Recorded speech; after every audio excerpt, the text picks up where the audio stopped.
बिस्मिल्लाहिर्रहमानिर्रहीम। अस्सलाम वालेकुम प्यारे बच्चों, कैसे हैं आप सब। उम्मीद है इंशाल्लाह ठीक होंगे, खैर खैरियत से होंगे और आपने अपनी छुट्टियां भी भरपूर तरीके से इंजॉय कर ली होंगी। आपको पता है कि गवर्नमेंट ने छुट्टियां जो हैं वो इंक्रीज़ कर दी हैं, लेकिन हम अपने स्टडी प्लान के अकॉर्डिंग अपनी स्टडी 15 अगस्त से दोबारा कैरी ऑन करेंगे। तो जहाँ से हमने सेकेंड टर्म में स्किप किया था वहीं से हम दोबारा से स्टार्ट लेंगे और अपनी स्टडी को कंटिन्यू रखेंगे ताकि हमारा सिलेबस का कोई लॉस ना हो। हम डिस्कस कर रहे थे एल्गोरिदम को, उसी को नेक्स्ट कंटिन्यू करेंगे। एल्गोरिदम क्या था? स्टेप बाय स्टेप इंस्ट्रक्शंस थी, वो हदायत थी जो किसी भी काम को कंप्लीट करने के लिए हम फॉलो करते हैं। पीछे जो हमने जितने भी एल्गोरिदम डिस्कस किए थे वो सिंगल एल्गोरिदम था।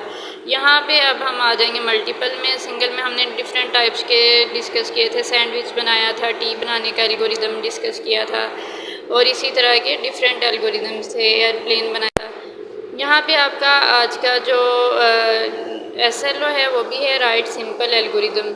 सिंपल एल्गोरिदम आपने राइट करना है, लेकिन यहाँ पे एल्गोरिदम क्या है? Using multiple algorithms to solve a problem. Multiple algorithms use करने हैं एक प्रॉब्लम को सॉल्व करने के लिए। तो ये जब हम मल्टीपल एल्गोरिदम्स यूज़ करते हैं ना, ये सॉल्यूशन तो हमें एक ही देते हैं, लेकिन उसको करने का जो मेथड है वो डिफरेंट होता है। यहाँ पे अगर हम डिस्कस करें, often multiple algorithms can be use to solve a particular issue. किसी मसले को सॉल्व करने के लिए कभी कभार हम डिफरेंट एल्गोरिदम्स यूज़ करते हैं। एक से ज़्यादा पॉसिबिलिटीज़ भी होती हैं हमारे पास किसी कंडीशन को सॉल्व करने के लिए। Each algorithm accomplishes the same goal. हर जो एल्गोरिदम होगा वो एक सेम मकसद को पूरा करेगा, बट डज इट डिफरेंटली। लेकिन उसके काम करने का तरीका जो है वो मुख्तलिफ होगा। मकसद उन सब का सेम ही होगा, लेकिन जो काम का तरीका है वो डिफरेंट होगा। Each algorithm has a different time and cost factor. Her algorithm जो है वो, अगर आप एक से ज़्यादा एल्गोरिदम फॉलो कर रहे हैं या आप एक से ज़्यादा पॉसिबिलिटीज़ हैं, तो उसमें हर एक के लिए टाइम जो है वो हमें डिफरेंट चाहिए होगा और कॉस्ट फैक्टर उसमें जो हमारी अमाउंट है वो भी डिफरेंट आएगी डिफरेंट एल्गोरिदम्स पे। The following an example of using multiple. यहाँ नीचे एक एग्जाम्पल दे दिया मल्टीपल एल्गोरिदम्स की। उसने कहा है कि प्रॉब्लम क्या है आपका? Your cousin is arriving at the airport from overseas to visit you. कि बाहर के मुल्क से आपका एक कज़न आपको मिलने आ रहा है और उसे आपके घर तक आना है, एयरपोर्ट से आपके घर तक आना है। अब आप क्या क्या एल्गोरिदम पेश करेंगे उसे, क्या क्या पॉसिबिलिटीज़ हो सकती हैं आपके घर तक आने के लिए उसके पास?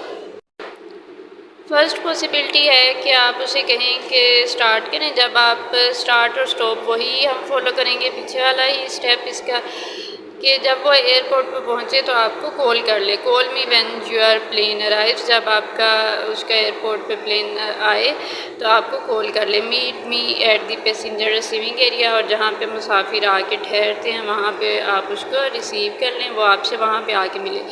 दूसरी पॉसिबिलिटी क्या है कि वो वहाँ से आएँ, एयरपोर्ट पे आएँ, वहाँ से एक कार रेंट पे लें, कार रेंटल एरिया में जाएँ, वहाँ कार रेंट पे मिल जाएगी, वहाँ से रेंट पे कार लें और आपके घर खुद ही आ जाएं।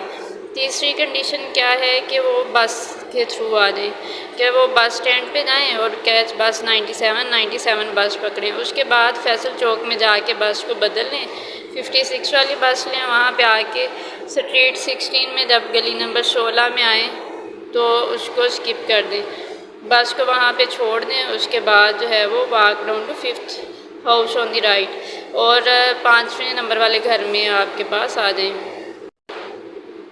अब यहाँ पे उसने कहा हर एल्गोरिदम ने प्रॉब्लम को सॉल्व किया है, लेकिन क्या होगा? हर एल्गोरिदम इसमें उस मसले का हल दे रहा है, लेकिन but the cost and time factors are different. कि कॉस्ट और टाइम फैक्टर इसमें मुख्तलिफ लगेगा, डिफरेंट होगा। अब आप अगर कार रेंट पे लेते हैं ना, तो वो उससे आप जल्दी तो पहुँच जाएंगे कि फौरी आपने कार जो है वो बुक करवाई और घर आ गए आप, तो वो जल्दी है, लेकिन क्या है, एक्सपेंसिव, महंगी होगी कार। उसके बाद है टेकिंग अ बस इज़ चीपर बट स्लोअर। कि आप बस के थ्रू आएँ, वहाँ आपके पैसे तो कम लगेंगे लेकिन वो आपको देर से पहुँचाएगी घर। The algorithm is chosen based on the circumstances. उसने कहा हालात को देखते हुए हम एल्गोरिदम चूज़ करते हैं। तो यहीं तक आपने आज डिस्कस करना था। होमवर्क आपका है समरी पॉइंट 5, 6 और 7। समरी पॉइंट 5, 6 और 7 आपने होमवर्क करना है, जो कि इसी एल्गोरिदम से, इन्हीं एल्गोरिदम से रिलेटेड है, जो हम पीछे पढ़ चुके हैं, वो हमने डिस्कस कर लिए हैं पहले। तो वो आपने होमवर्क करना है और होमवर्क करके आपने पोर्टल पर अपलोड कर देना है। वहाँ से आपका होमवर्क चेक होगा डेली बेसिस पे और इसी पे आपकी अटेंडेंस मार्क होगी। होमवर्क आपने साथ साथ करते रहना है ताकि आपकी अटेंडेंस लगती रहे। दुआओं में याद रखिएगा। फ़ी अमान अल्लाह।